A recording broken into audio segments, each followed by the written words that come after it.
पूर्वी पुंडलिक नावाचा विष्णू भक्त होऊन गेला। तो पत्नी व आईवडील सत्यवती आणि जानुदेव यांच्या बरोबर दिंडीरवन नावाच्या जंगलात राहत होता। पुंडलिक हा सद्गुणी पुत्र होता, पण त्याच्या लग्नानंतर तो आपल्या आईवडिलांना वाईट वागणूक देऊ लागला। या वागणुकीला कंटाळून ते काशीला जाण्यासाठी निघाले।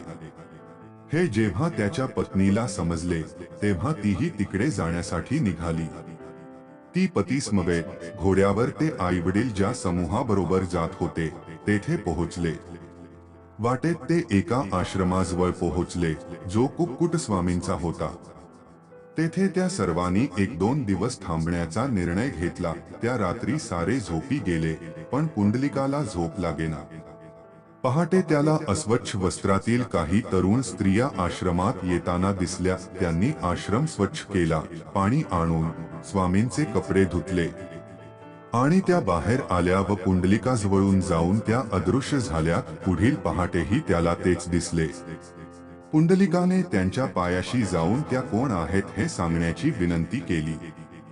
त्या म्हणाल्या की त्या गंगा, यमुना आणि इतर पवित्र नद्या आहेत जिथे भाविक आपली पापे धुतात, त्यामुळेच होतात त्या अस्वच्छ, आणि तू आईवडिलांना वाईट वागणूक दिल्याने महापापी आहेस, असे त्या म्हणाल्या। यामुळे त्याच्यात पूर्ण बदल झाला आणि तो चांगला व आज्ञार्थी पुत्र झाला व तो त्यांचा आदर राखू लागला।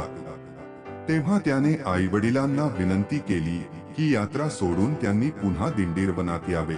एके दिवशी द्वारकाधीश श्री कृष्ण भगवान श्री विष्णू एकटे असताना त्यांना मथुरेतील दिवसांची आठवण होते।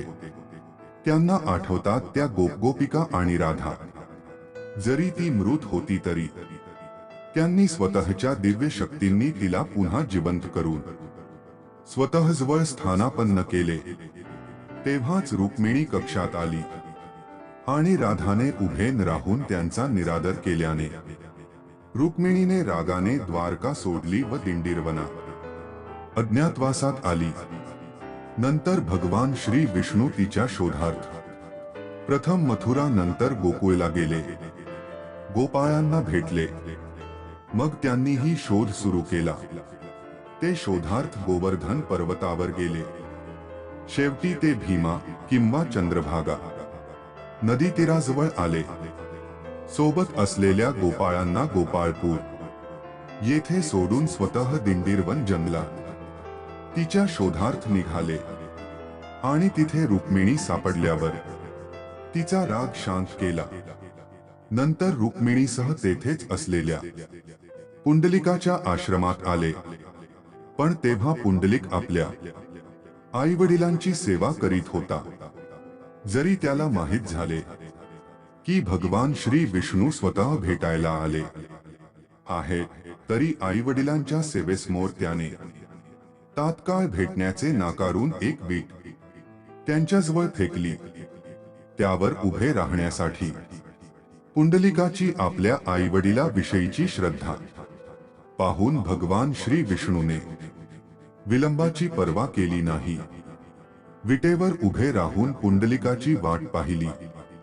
नंतर पुंडलिकाने देवाची क्षमा मागून अशी विनंती केली की त्यांनी भक्तांसाठी तेथेच असावे, आणि भगवान श्री विष्णूने तसे वरदान दिले। तेव्हापासून भगवान श्री विष्णू आहेत विठ्ठल या अवतारात। विठ्ठल म्हणजे असा जो विटेवर उभा आहे। आजची कथा कशी वाटली कमेंट्स करून सांगा, आणि चॅनल वरती नवीन असाल तर लाईक करा आणि सबस्क्राईब करा।